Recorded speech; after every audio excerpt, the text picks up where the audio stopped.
This individual made a deadly mistake. The following presentation will give some insight into the proper identification, marking, and reporting of different types of ordnance and terrorist devices so that you will not make the same mistake.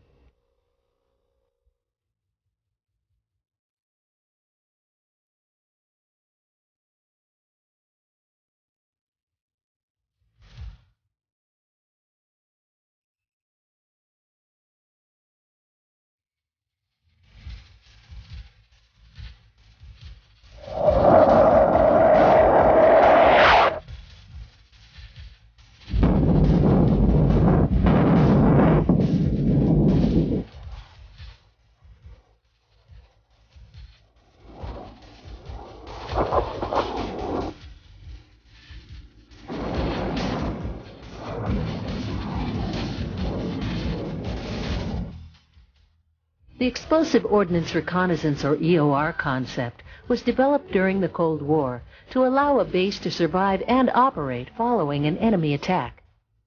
With the end of the Cold War, low-intensity conflicts, military operations other than war, and terrorist bombings have become the focus. Some examples of post-Cold War activities include Provide Promise, Bosnia-Herzegovina; Provide Relief, Somalia; Restore Hope, Haiti; Uphold Democracy, Rwanda; Provide Comfort, Northern Iraq; Desert Shield and Desert Storm in Kuwait and Iraq; the bombings in Riyadh and Dhahran, Saudi Arabia, and the nerve agent attack in the Tokyo subways. The threat today is real and varied. EOR is an attitude. Be properly informed and prepared. Munitions and terrorist bombs are designed to kill or maim. Don't become a casualty. All munitions can carry a variety of fillers. They may be high explosive, chemical, biological, nuclear, pyrotechnic, incendiary, or a combination of these. UXOs, unexploded ordnance, are munitions that have been dropped or placed and have either malfunctioned or are waiting for the proper conditions to detonate. They may be encountered during routine operations.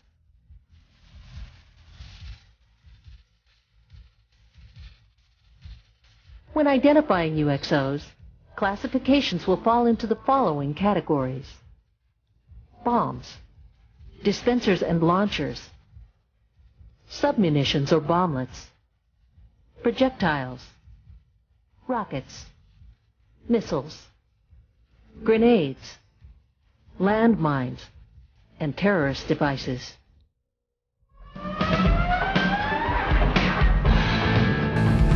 Bombs, the first category of munitions described, are dropped from aircraft. They're designed to detonate on, above, or below the ground. They're normally made of steel and produce blast and fragment damage. They can range in size from 220 to 15,000 pounds. All bombs have a fuses, or a fusing system that may be found in either the nose or tail. Bombs may also have fins or parachute assemblies for stabilization. Another category of munitions dropped from aircraft are dispensers. They dispense submunitions or bomblets. Launchers, another type of dispenser, deploy submunitions, smoke, chemicals, and flare and chaff packages. Dispensers are similar to bombs because of their shape and the possibility of fin assemblies. Dispensers may either have ejection holes or they may split into sections to dispense their payload. Fusing is found in the nose of the dispenser. Be cautious. A drop dispenser may still have explosive components. Submunitions or bomblets come in a variety of shapes and sizes. They can be deployed as area denial, explode on impact, or penetrate armored vehicles. They may have trip lines or detonate at random. Submunitions and bomblets can be found anywhere and can be camouflaged. Don't forget to look up. If you see one bomblet, there are probably many more. Stay alert. and watch your step. Projectiles are fired from guns, mortars, howitzers, and rifles. They range in sizes from less than 1 inch to over 16 inches in diameter. They may be fin or spin stabilized. Projos, as they're sometimes referred to, may also carry submunitions that can be dispensed over the battlefield. Rockets, another classification of munitions, may be launched from aircraft, ships, vehicles, fixed positions, or individuals. Rockets will have some type of propulsion section or rocket motor, so always approach them from the side.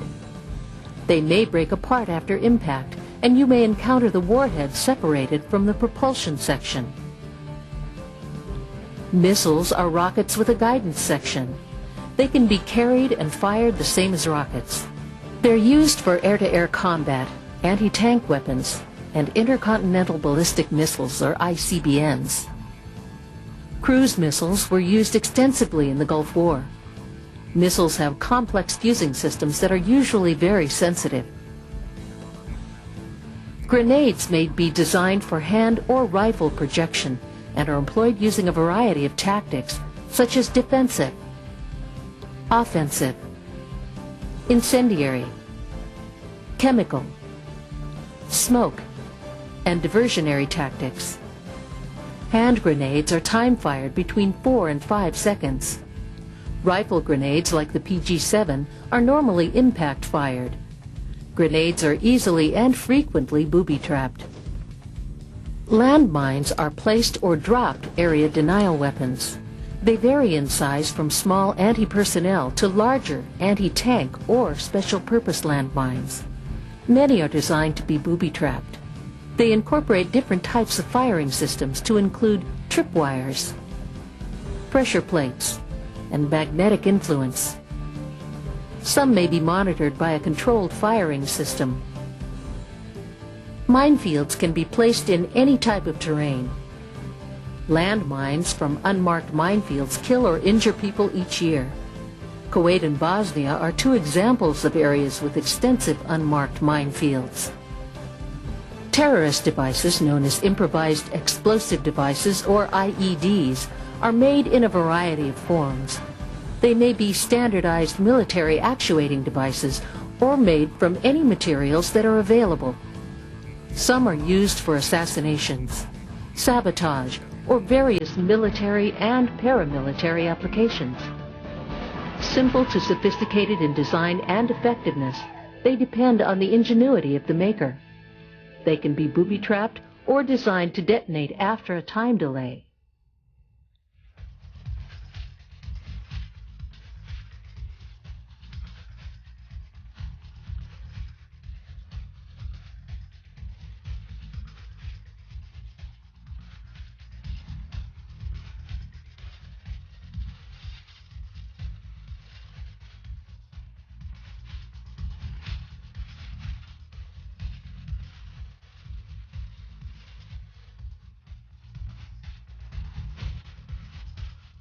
It may be difficult to tell the difference between a UXO and an IED.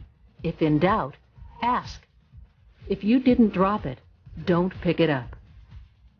Your ability to recognize the different types of munition items will aid in the safe recovery of the area where the UXO or IED is located. Marking the identified UXO or IED is the next step.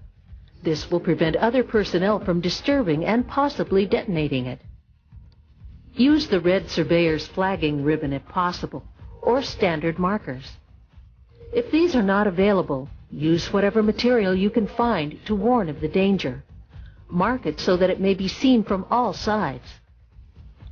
Use good judgment when setting up your markers. Too close might disturb it, but too far might allow someone through the marked area. After marking the UXO or IED, take cover. Evacuate all personnel from the surrounding area. If you can see it, you may be close enough to get injured or killed if it detonates. Stay with the UXO or IED if possible, to advise EOD of its location when they arrive. If you're in a critical career field and have a wartime task, find someone else to stay with it.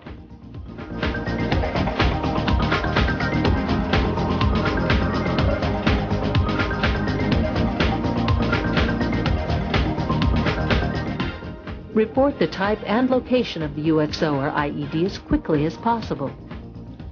Don't use color as an indication of the type of UXO you may have. Colors change under environmental conditions. When using a radio, do not transmit within 25 feet of the item. Some are very sensitive to electromagnetic radiation and could detonate. Be sure to give an accurate description and location of the UXO or IED. In some cases, the item may be partially buried or hanging from a tree. If available, use a locally produced identification guide to describe the item. If there are grid maps available, use grid coordinates to describe your location. The more accurate you are, the less time it will take to find you. Report your UXO or IED to one or more of the following agencies: the SRC, Survival Recovery Center; UCC, or Unit Control Center; DCC, Disaster Control Center; security personnel; your work center, or your supervisor. Be aware that you may encounter naval munitions, to include mines, torpedoes, and depth charges or other miscellaneous devices like bullets or small pyrotechnics. Always limit your time around UXOs and IEDs. They may detonate at random.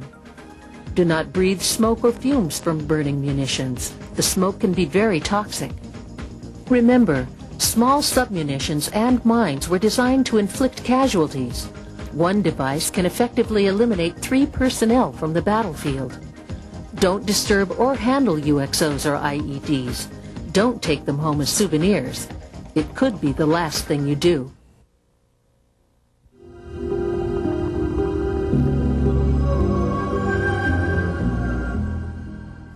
The correct use of explosive ordnance reconnaissance procedures can save lives, including your own. The correct identification, marking, and reporting of UXOs are vital to the safety of all personnel within a threat area. Remember, EOR is an attitude. Be informed and prepared. Don't become a casualty.